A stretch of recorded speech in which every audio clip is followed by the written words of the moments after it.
Hello everyone. आशा है कि आप सभी बहुत अच्छे होंगे। तो भाई डीएसएसबी की तरफ से जहां अभी कुछ टाइम पहले ही हमें पीआरटी में वैकेंसीज देखने को मिली थी, वहीं डीएसएसबी ने टीजीटी वालों को भी खुश कर दिया है।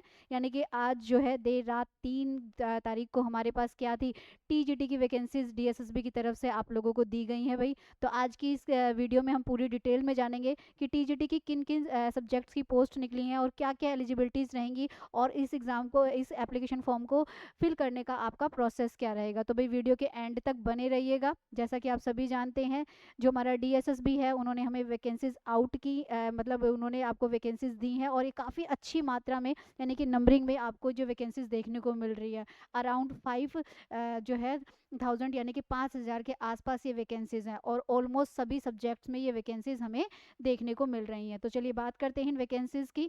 तो भाई इस वैकेंसीज का जो एडवर्टाइजमेंट का जो नंबर है, यानी कि वैकेंसीज नोटिस एडवर्टाइजमेंट जो नंबरिंग है वो है 6 यानी कि 6/2025। याद रखिएगा, पहला मेन काम हमारा यही है, हमें वैकेंसीज यानी कि एडवर्टाइजमेंट नंबर को याद रखना है, वैकेंसी नंबर को याद रखना है। इसी के उसके बिहाफ पर आपका फॉर्म फिलिंग का काम स्टार्ट होगा। तो भाई ये जो फॉर्म फिलिंग का आपका काम स्टार्ट हो जाएगा, ये 9 अक्टूबर से स्टार्ट हो जाएगा, 12 बजे के बाद से, यानी कि 12 ओ से 9 अक्टूबर से आपकी फॉर्म फिलिंग ऑनलाइन होना स्टार्ट हो जाएगी। और जो सबमिशन की यानी कि क्लोजिंग डेट जो रहेगी वो आपकी जो रहेगी 7 जो है नवंबर रहेगी, वो भी रात टिल 9 जो है 12 ओ के अराउंड रहेगी। यानी कि जो भी आपके एप्लीकेशन फॉर्म आप लोगों ने फिल कर सकते हैं 9 अक्टूबर से लेकर 7 नवंबर तक आपके पास जो है टीजीटी के लिए एप्लीकेशन करने का पूरा पूरा टाइम है।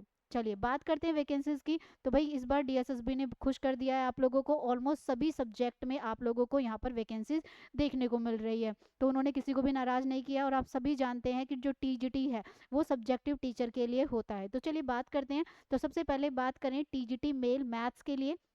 तो मैं मेल्स और के लिए इन्होंने जो है निकाली है, कितनी टोटल वैकेंसीज हैं, 744 हैं। और वहीं अगर हम फीमेल्स की बात करें तो इन्होंने कितनी दी हैं आपको, 376 वैकेंसीज यहाँ पर दे रखी हैं। वैसे ही इंग्लिश मैथ है, टीजीटी इंग्लिश के लिए मेल और फीमेल के लिए इन्होंने कितनी दी है, 869 है और 104 है। सेम ऐसे ही सोशल साइंस में मेल एंड फीमेल्स के लिए इन्होंने जो है 310 यानी कि 310 और 92 वैकेंसीज दे रखी है। नेचुरल साइंस के लिए इन्होंने जो है कितनी है, 630 वैकेंसीज दी हैं।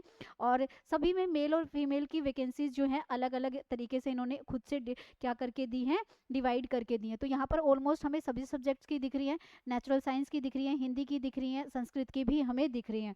चलिए आगे बात करें। इसी तरह से इन्होंने उर्दू की भी निकाली है, पंजाबी की लैंग्वेज की भी, और ड्राइंग की भी, और स्पेशल एजुकेटर्स की भी निकाली है। याद रखिएगा, यानी कि स्पेशल एजुकेटर्स की भी। अब ये स्पेशल एजुकेटर्स पीआरटी वाले नहीं हैं, टीजीटी वाले हैं, तो इनकी नंबरिंग यहाँ पर 2 ही रखी गई है, यानी कि इन्हें 2 की ही ज़रूरत है। और ड्राइंग टीचर्स टोटल वैकेंसीज कितनी दी गई हैं, 15 दी गई हैं। और पंजाबी के लिए मेल एंड फीमेल की बात करें तो यहाँ पर जो है 67 और 160 वैकेंसीज यहाँ देखने को मिल रही हैं। और साथ ही उर्दू की बात करें तो हमें यहाँ पर 45 और 116 वैकेंसीज देखने को मिल रही हैं। तो जैसा मैंने आप लोगों को बताया कि आपका फॉर्म फिलिंग का जो काम होगा वो कब से स्टार्ट हो जाएगा, वो आपका जो है 9 अक्टूबर से, यानी कि 9 अक्टूबर से स्टार्ट हो जाएगा, और आपका कब तक रहेगा, 7 नवंबर तक ये प्रोसेस चलेगा। चलिए अब आगे बात कर लें कि अब जब टीजीटी के लिए अप्लाई कौन कौन कर सकता है। तो भाई टीजीटी के लिए, क्योंकि ऑलमोस्ट सभी सब्जेक्ट की है, तो सब्जेक्ट की मारामारी इस बार है नहीं। डीएसएसबी आप लोगों से खुश है, और बहुत ही अच्छी वैकेंसीज हर एक सब्जेक्ट में उन्होंने दी है। अब इनके लिए इनकी कंडीशंस क्या हैं, प्लस सबसे पहले तो आपका ग्रेजुएशन कंप्लीट होना चाहिए, वो भी 50% मार्क्स से। ठीक है, आपका बीएड कंप्लीट होना चाहिए, प्लस आपका सीटेट का पेपर 2 होना चाहिए। ठीक है, माना कि जो सीटेट जुलाई में नहीं हुआ और दिसंबर का आता पता नहीं है, उन बच्चों के लिए ये बहुत ही दुखद एक जो है कह सकते हैं कि न्यूज़ है, क्योंकि उन बेचारों को इस बार वैकेंसीज का इनका को भरपूर फ़ायदा उठाने का मौका मिल नहीं रहा है। लेकिन जो लोग पहले से काफ़ी समय से टीजीटी के लिए वेट कर रहे थे, उनके लिए एक सुनहरा मौका है। तो भाई याद रखिएगा कि यहाँ पर जो है आपका ग्रेजुएशन में 50% मार्क्स होने चाहिए। अगर आपके ग्रेजुएशन में 50% मार्क्स नहीं है तो आपके पोस्ट ग्रेजुएशन में 50% मार्क्स होने चाहिए।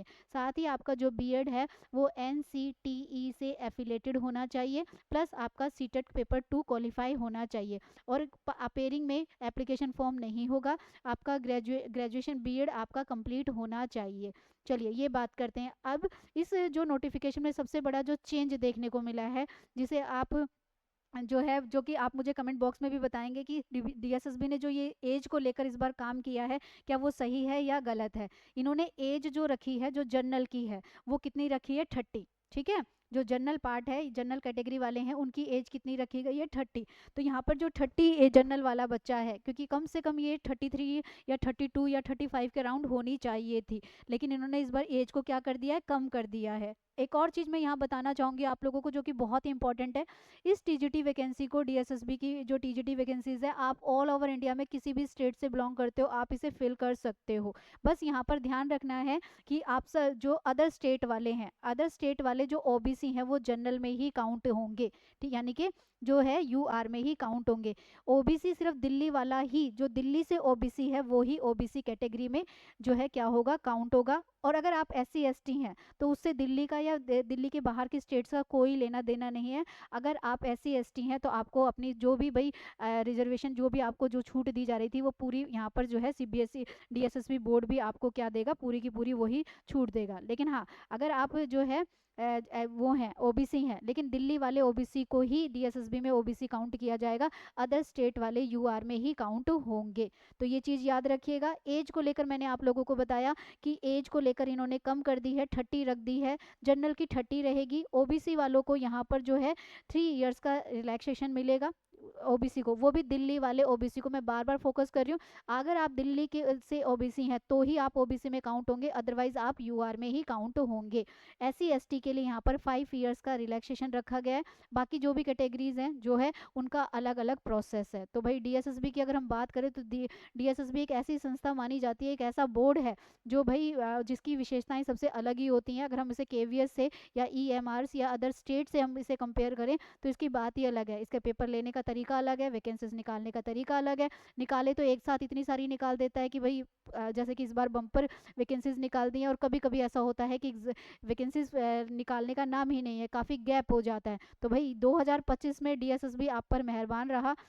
जहाँ सीटेट में सीबीएसई बोर्ड जो है इस सेशन वाले बच्चों के साथ नाइंसाफ़ी कर रहा है, क्योंकि जुलाई का दिया नहीं है और दिसंबर का कुछ अता पता नहीं है। तो ऐसे में जो पहले के कैंडिडेट क्वालिफाई हैं, तो भाई डीएसएसबी को थैंकफुल करें और अपनी इन वैकेंसीज को फिल करें और तैयारी अपनी अच्छी से अच्छी करें। वीडियो अच्छी लगी हो तो वीडियो को लाइक करिएगा, चैनल को सब्सक्राइब करिएगा, और ऐसी ही मोर इन्फॉर्मेशन के लिए बेल आइकन को प्रेस करें।